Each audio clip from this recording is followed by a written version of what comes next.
O yun mga pre, yan.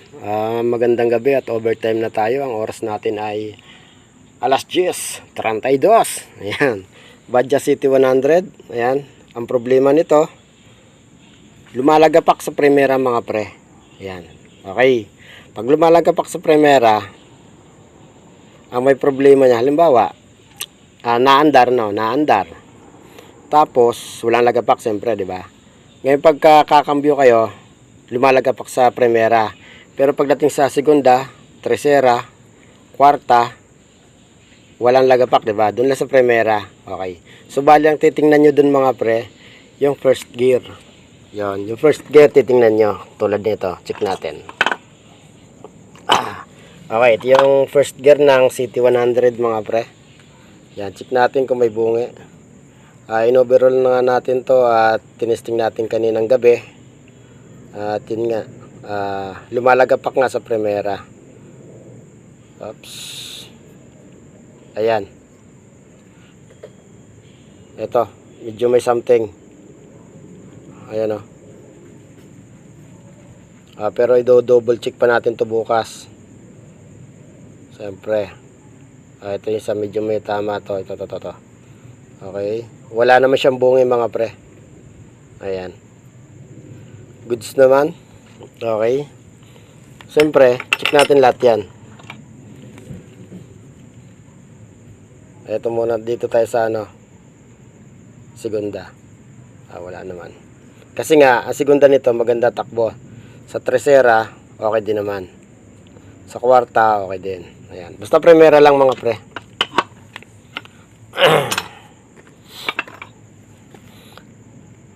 Ito yung segunda ng natin, input. Ito yung primera natin mga pre. Check din natin. Ayun. Ayan bungi mga pre. Ayan, kaya tumatalon or lumalagapak sa segunda, sa primera mga pre, Ayan. Bungi siya. Ayan. Kita nyo ba? Ayan, bungi Yun, kitang-kita nyo, bungi nga. Ayan Ayan, diba? Kaya lumalagapak siya sa first gear, mga pre. Yan ang problema niya, bungi. Okay. Ito, lilinisin na lang natin to. Siyempre, papalitan natin tong pinaka-shafting, Ayan. Dito sa amin, mura lang to. Nasa 550 lang yata to. Pre, sige. Nasa 550 lang yata to mga pre. Ang mahal dito yung counter shaft. Ito mura lang to. 550 genuine na yun mga pre. Ayan. Okay. Ano bang dahilan kung bakit nasira to mga pre, Malamang sa malamang. Kaya nabungi yan mga pre. Ang dahilan. Ang cause ng dahilan kung bakit nabungi yung primera natin. Yun Kita nyo ba? Ayan. Mga stick bearing mga pre.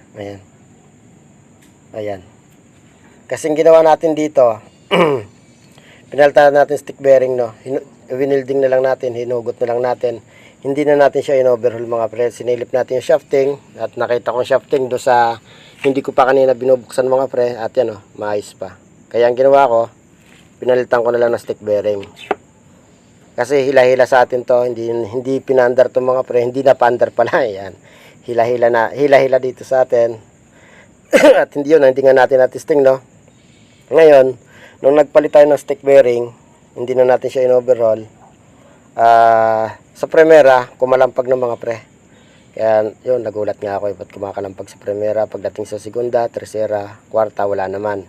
Basta sa primera lang. Itong cause mga pre, kumalso to, napersa to. Ayan dami niyan. Ayan. Ano yan, mga stick bearing. Ayan Ayan. Yan ang dahilan mga pre kung bakit nabungi yan.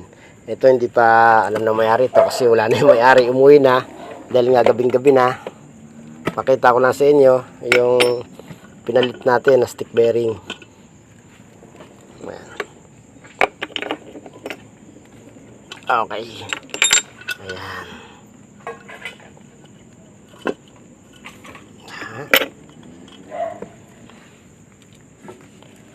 Yun yung nabungay mga pre. Oh. Okay. Sinalpak natin yan kanina, winilding natin, hinugot natin, at nilagyan natin ng gasket maker sa pagsalpak natin mga pre, no? Ayan, oh. Ang gamit nating stick bearing mga pre, gaya nga nasabi ko, old model. Ayan, oh. Yung old model mga pre, yung umbok, palabas hindi papasok. Pagpapasok, new model yun mga pre. Ayan. So, bali, paltan na rin ng oil seal to, yun, oh. Ng engine sprocket. Kasi nagbasa eh. Ibig sabihin yan, may tama ng ano na ito. Oil seal. Oh, malambot pa naman yung o-ring, oh. Okay.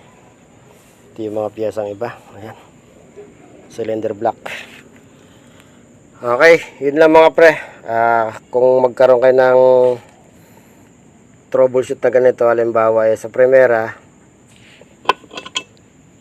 Primera ay kumakalampag, yun lang titingnan nyo. Ayan.